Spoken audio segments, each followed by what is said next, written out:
Future IAS academy way to success में आपका एक बार फिर से बहुत बहुत स्वागत है। मित्रों, करंट का आज अंतिम क्लास है और मंडे से मैंने आप लोगों से कहा था कि पॉलिटी की क्लास होगी और मंडे से आप लोगों की पॉलिटी की क्लास होगी। तो आज मैं आपसे कुछ महत्वपूर्ण मुद्दे डिस्कस करूंगा।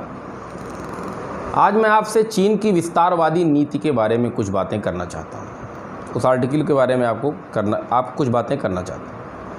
तो आइए देर न करते हुए आपको उस महत्वपूर्ण आर्टिकल से मैं रूबरू कराता हूं। तो चलिए शुरू करता हूं। चीन ने जिस तरह अक्साई चीन को हड़पा और अब पूर्वी लद्दाख में गलवान घाटी पर कब्जा जमाने की नापाक कोशिश कर रहा है, वह नया नहीं है। चीन की सीमा भले ही 14 देशों से लगती हो, लेकिन वह कम से कम 23 देशों की ज़मीन या समुद्री सीमाओं पर दावा जताता है। चीन अब तक दूसरे देशों की 41 लाख वर्ग किलोमीटर भूमि पर कब्जा कर चुका है, जो मौजूदा चीन का 43% हिस्सा है। चीन ने अपनी विस्तारवादी नीति से पिछले 6-7 दशकों में अपने आकार को लगभग दोगुना कर लिया है। दरअसल चीन ने 1949 में कम्युनिस्ट शासन की स्थापना के बाद से ज़मीन हथियाने की नीति अपनाई। राष्ट्रपति शी जिनपिंग के 2013 में सत्ता में आने के बाद से चीन ने भारत से लगी सीमा पर मोर्चेबंदी तेज कर दी, लेकिन उसे कड़ी चुनौती का सामना करना पड़ रहा है। कब्जे का तौर तरीका, कैसे कब्जा करता है, इसका तरीका क्या है। ला ट्रेबो यूनिवर्सिटी एशिया सुरक्षा रिपोर्ट में चीन की विस्तारवादी नीति को लेकर तथ्य दिया गया है। चीन ने पूर्वी तुर्किस्तान के 16.55 लाख वर्ग किलोमीटर का भूभाग हड़प रखा है। 1934 में पहली बार इसे अंजाम दिया। 1949 तक चीन ने पूर्वी तुर्किस्तान पर कब्जा कर लिया। यहाँ की 45% आबादी उइघुर मुसलमानों की है। इसके बाद चीन ने 12.3 लाख वर्ग किलोमीटर वाले तिब्बत पर 7 अक्टूबर 1950 को कब्जा कर लिया।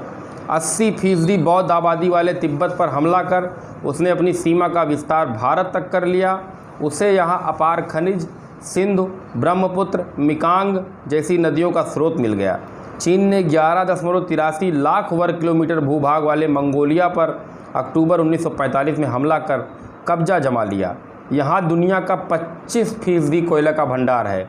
यहाँ की आबादी 3 करोड़ है। चीन ने 1997 में हांगकांग पर कब्जा कर लिया। इन दिनों वह वहाँ राष्ट्रीय सुरक्षा कानून लागू कर शिकंजा कसने की फिराक में है। 450 वर्ष के शासन के बाद 1999 में पुर्तगालियों ने चीन को मकाऊ सौंप दिया। रूस से 52,000 वर्ग किलोमीटर क्षेत्र पर चीन का विवाद है। ताइवान, तिब्बत और अरुणाचल प्रदेश में चीन का क्या विवाद है, इस पर भी हम बात करेंगे। ताइवान की तरह तिब्बत भी चीन की विदेश नीति में बहुत महत्व रखता है। अरुणाचल प्रदेश मुद्दे को उठाकर बीजिंग इस मुद्दे को भी तिब्बत की तरह बनाने की कोशिश कर रहा है। चीन का मानना है कि अरुणाचल नया ताइवान है, जिसे चीनी गणराज्य में शामिल होना चाहिए। चीन भौगोलिक परिस्थितियों के कारण भारत का पड़ोसी नहीं बना है, बल्कि इसने 1951 में तिब्बत को हथियाया। भारत की चीन से लगी सीमा के क्षेत्रों में घुसपैठ की घटनाएं जानबूझकर की जाती हैं। 2001 में उत्तराखंड के साथ लगती सीमा के नक्शों की अदला बदली की गई थी, लेकिन इस क्षेत्र में भी चीन घुसपैठ करने से बाज नहीं आता।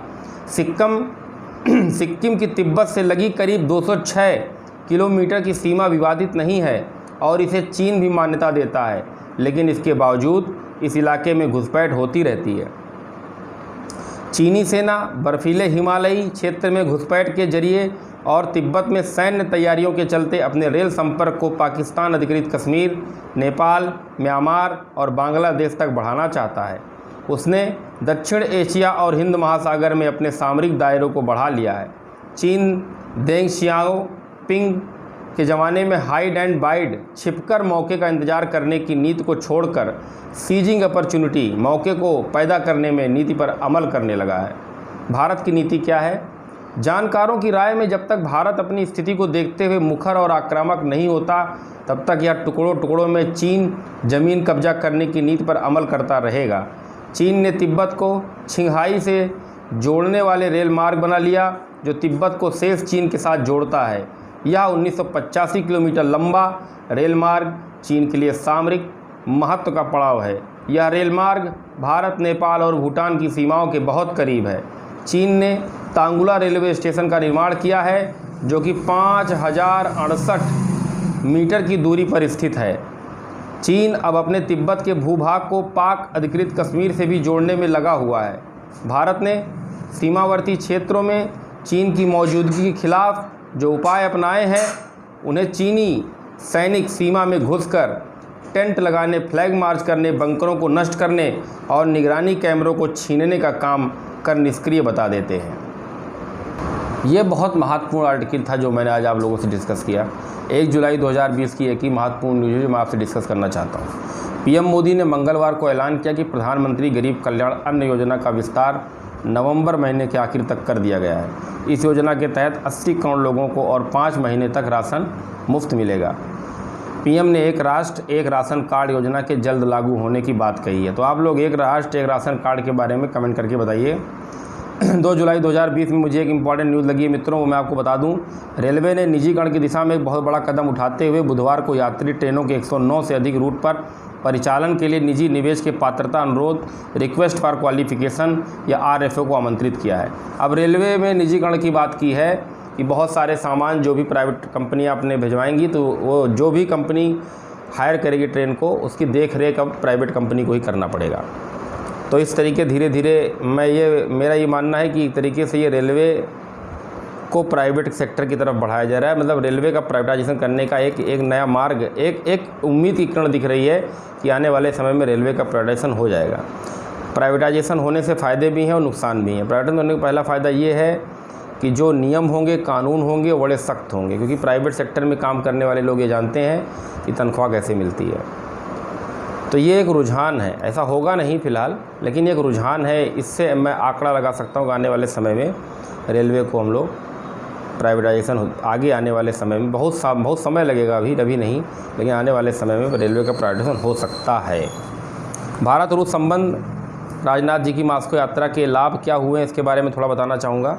भारत के प्रति रूस ने अपनी प्रतिबद्धता जाहिर कर दी है। भारत चीन के बीच जारी तनाव के बावजूद रूस ने भारत का साथ दिया है। रूस ने चीन की अपील न मानते हुए साफ कर दिया कि भारत के साथ जारी रक्षा सौदों को वह जल्द से जल्द पूरा करेगा। दोनों देशों के बीच यह सहमति रक्षा मंत्री राजनाथ सिंह के हाल ही में रूस दौरे में बनी।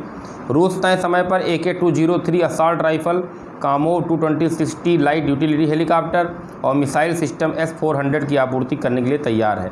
रक्षा मंत्री राजनाथ सिंह रूस की 75वीं विक्ट्री डे, याद रखिएगा, रक्षा मंत्री राजनाथ सिंह रूस की 75वीं victory day parade Nazi Germany पर सोवियत रूस की जीत का उपलक्ष्य मनाया जाता है में हिस्सा लेने के लिए मास्को गए थे। वहाँ उनकी रूस के उप प्रधानमंत्री यूरी बोरिसोव से और रूसी रक्षा मंत्रालय के अहम ओहदेदारों के साथ कई दौरों की बातचीत हुई। रक्षा मंत्री राजनाथ सिंह और उनके साथ गए भारतीय प्रतिनिधिमंडल ने रूस से साफ कर दिया कि उसे रक्षा सौदे में देरी नहीं करनी है। रक्षा मंत्री रूस से आश्वासन लेने में कामयाब रहे कि अगले कुछ महीनों में विभिन्न सौदों को मूर्त रूप दे दिया जाएगा। रूस के दौरे के बाद भी रक्षा मंत्री राजनाथ सिंह ने कहा कि सभी रक्षा सौदे तय समय पर पूरे होंगे। सूचनाओं के मुताबिक चीन के विरोध के बावजूद रूस से रक्षा आपूर्ति समय पर होगी। रिपोर्ट के मुताबिक AK-203 राइफल के सौदे में कुछ प्रगति हुई है, जो दाम के मामले में रुकी हुई थी। ये सौदा 7.5 लाख से ज़्यादा राइफलों की आपूर्ति को लेकर हुआ है। इसमें से 1 लाख आयातित होंगी और 6.71 लाख राइफलें एक संयुक्त उपक्रम के तौर पर उत्तर प्रदेश के कोरवा में इंडो रूस राइफल प्राइवेट लिमिटेड RIRPL बनाएगा। याद रखिएगा, मोस्ट इम्पॉर्टेंट है। इनमें से 1 लाख तो आएगा रूस से, बाकी 6.7 लाख राइफल उत्तर प्रदेश के कोरवा में इंडो रूस राइफल प्राइवेट लिमिटेड RIRPL बनाएगा। 220-60 लाइट यूटिलिटी हेलीकॉप्टर का सौदा वर्ष 2000 से अभी भी अटका हुआ है, लेकिन रूस ने इसे जल्द से जल्द सुलझा लेने का वादा किया है। मास्को रवाना होने से पहले राजनाथ सिंह ने एक ट्वीट कर उम्मीद जताई थी 3 दिवसीय यात्रा पर मास्को में भारत रूस रक्षा और सामरिक साझेदारी को मजबूती मिलेगी। रक्षा मंत्रालय के वरिष्ठ अधिकारियों के मुताबिक चीन के साथ सीमा पर तनाव होने के बावजूद रक्षा मंत्री ने रूस की यात्रा स्थगित नहीं की, क्योंकि रूस के साथ भारत के दशकों पुराने सैन्य संबंध है। भारत और रूस का जो संबंध है, इसके बारे में आप लोग व्याख्या करिए। भारत और रूस का संबंध प्राचीन समय में क्या था और वर्तमान में इसकी तुलना करनी है। इस पर बहुत अच्छे से लिख के आप लोग मेरे 29903337 पर भेजिए। तो मित्रों, जिन समसामयिकी तथ्यों पर मैंने आज बात किया है, ये अंतिम तथ्य था। आगे करंट की क्लास नियमित होगी, लेकिन पॉलिटी जहाँ से मैंने छोड़ा है मंडे से वहीं से स्टार्ट होगी। सोमवार, मंगलवार, बुधवार भारतीय राज्य व्यवस्था, बृहस्पतिवार, शुक्रवार, शनिवार भारतीय इतिहास जैसे चलता था वैसे चलेगा। और धीरे धीरे जो मैं करंट के चीज़ों को, टॉपिक को एनालिसिस करता रहूँगा, लिखता रहूँगा, और फिर हफ्ते के एक दिन अगले मंडे को सारे करंट मैं आप लोगों से एक साथ डिस्कस करूँगा। और उसके बाद फिर लगातार 2 दिन समसामयिकी जो यूपीएससी और पीएससी वाले बच्चों के लिए खास कर इम्पॉर्टेंट है, मैं उनसे आने वाले समय में समसामयिकी डिस्कस करूँगा। तो मित्रों, आज मैं थोड़ा बिजी भी हूँ, थोड़ा मुझे घर पे काम भी है, तो आज का अंक मैं आपके उत्तम स्वास्थ्य और सफलता के साथ एक बार फिर से मैं कामना करता हूँ, और आज का अंक यहीं समाप्त कर रहा हूँ। जय हिंद, जय भारत।